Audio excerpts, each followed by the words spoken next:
अस्सलाम वालेकुम। वारिस mind secrets में खुश आमदीद। जरा एक मंजर अपने ज़हन में लाएं। आप अपने दोस्तों या रिश्तेदारों के साथ बैठे, अचानक कोई शख्स, शायद आपका दोस्त, साथी, यहाँ तक कि आपकी शरीक हयात, सबके सामने आप पर एक ऐसा मजाक कर देता है जिस पर सब हंसने लगते हैं। अब हर नजर आप पर है। लोग ये नहीं देख रहे कि उसने क्या कहा, वो ये देख रहे हैं कि आप क्या करते हैं। आपके दिल की धड़कन तेज हो जाती है, गुस्सा भी आता है, दिल चाहता है फौरन जवाब दो या फिर खामोश रहकर बात खत्म कर दो। लेकिन क्या सिर्फ यही दो रास्ते हैं? नहीं, नफ्सियात एक तीसरा रास्ता भी बताती है। ऐसा रास्ता जिसमें ना आप लड़ते हैं ना अपनी इज्जत खोते हैं, बल्कि सामने वाला खुद महसूस करता है कि उसने गलत इंसान को आजमाने की कोशिश की है। आज मैं आपको एक सादा मगर ताकतवर 3 मरहलों वाला तरीका बताऊंगा जिसे अपनाने के बाद लोग आपको बार बार टेस्ट करने की हिम्मत नहीं करेंगे। पहला मरहला, पहले समझेंगे कि लोग आपको टेस्ट क्यों करते हैं। अक्सर लोग समझते हैं कि दूसरा सिर्फ मजाक कर रहा था, लेकिन हकीकत इससे मुख्तलिफ होती है। ज्यादातर ऐसे मजाक दरअसल हदें चेक करने का तरीका होते हैं। वो देखना चाहते हैं कि आप कहां तक बर्दाश्त करेंगे। क्या आप हर बात पर खामोश रहते हैं या फिर आप अपनी इज्जत की हिफाजत करना जानते हैं। कुछ लोग अपनी कमजोरी छुपाने के लिए दूसरों को नीचा दिखाते हैं। कुछ लोगों को दूसरों पर हावी होने में मजा आता है और कुछ सिर्फ ये देखते हैं कि अगर मैं उसके साथ ऐसा करूं तो क्या ये कुछ बोलेगा। असल वजह चाहे कुछ भी हो, आपका रद्द-ए-अमल सब कुछ तय करता है। अगर आप फौरन गुस्से में आ जाएं तो वो समझते हैं कि उन्होंने आपका बटन ढूंढ लिया है। अगर आप जबरदस्ती हंस दें तो उन्हें यकीन हो जाता है कि आप अपनी इज्जत के लिए खड़े नहीं होंगे। सबसे ताकतवर जवाब, पुरसुकून रहना।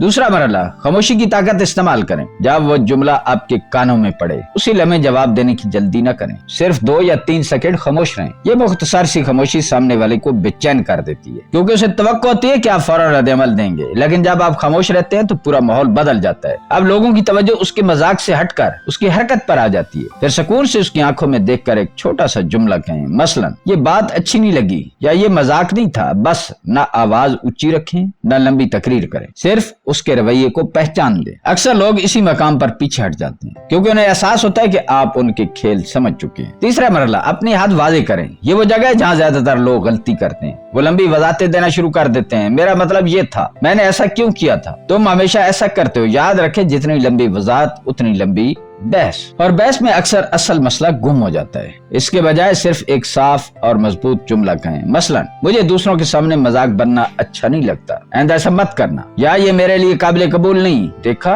न गुस्सा, न चीखना, न सफाइयां, सिर्फ एक वाज़ेह हदबंदी। नफ्सियात कहती है कि जो शख्स अपने हदूद मुख्तसर अल्फाज में बयान करता है, लोग उसे ज्यादा संजीदगी से लेते हैं। अगर आप चाहते हैं कि लोग आपकी इज्जत करें, आपकी बात को वजन दें और इंसानी नफ्सियात के ऐसे ही ताकतवर राज जानना चाहते हैं, तो अभी वारिस माइंड सीक्रेट्स को सब्सक्राइब करें। यहाँ हर वीडियो आपकी शख्सियत को पहले से ज्यादा मजबूत बनाने के लिए होती है। आखिरी मरहला, हद के साथ नतीजा भी होना चाहिए। फर्ज करें उसने दोबारा हरकत कर दी, अब क्या करें? गुस्सा नहीं, सिर्फ अपना फैसला नाफिज करें। सुकून से कहें कि मैं पहले भी कह चुका हूँ, अगर ये दोबारा हुआ तो मैं इस गुफ्तगू का हिस्सा नहीं रहूंगा। और अगर वो फिर भी न रुके तो वाकया वहाँ से उठ जाए, किसी और से बात करना शुरू कर दें या खामोशी से उस जगह से हट जाए। याद रखें, सिर्फ अल्फाज नहीं, आपका अमल लोगों को सिखाता है कि आपके साथ क्या बर्ताव किया जाए। जब लोग देखते हैं कि बदतमीजी की कीमत उन्हें आपकी तवज्जो खोकर अदा करनी पड़ेगी तो वो ऐसा अपनी आदत बदल देते हैं। ये किसी को सजा देना नहीं है, ये अपनी इज्जत और अपने सुकून का इख्तिताम है। दोस्तों, जब भी कोई आपको आजमाने की कोशिश करे, याद रखें, रद्द-ए-अमल मत दें, कंट्रोल दिखाएं। पहले खामोश रहें, फिर उस रवैये की निशानदेही करें, उसके बाद अपनी हदूद वाज़े करें और अक्सर जरूरत पड़े तो अपने हद पर कायम रहें। ताकतवर इंसान वो नहीं होता जो सबसे ऊंची आवाज में बोले। ताकतवर वो होता है जो मुश्किल लम्हात में भी अपने जज्बात पर काबू रखता है, और यही चीज लोगों को मजबूर करती है कि वो आपकी इज्जत करे। अब मुझे कमेंट्स में जरूर बताइए कि अगर कोई आज आपको सबके सामने नीचा दिखाने की कोशिश करे तो इन 3 मरहल में से आपके लिए सबसे मुश्किल मरहला कौन सा है। और अगर आप चाहते हैं कि लोग आपकी मौजूदगी में खुद ब खुद अपनी हद में रहें तो अभी कमेंट करें। मिलते हैं किसी अगली वीडियो में। अल्लाह हाफिज।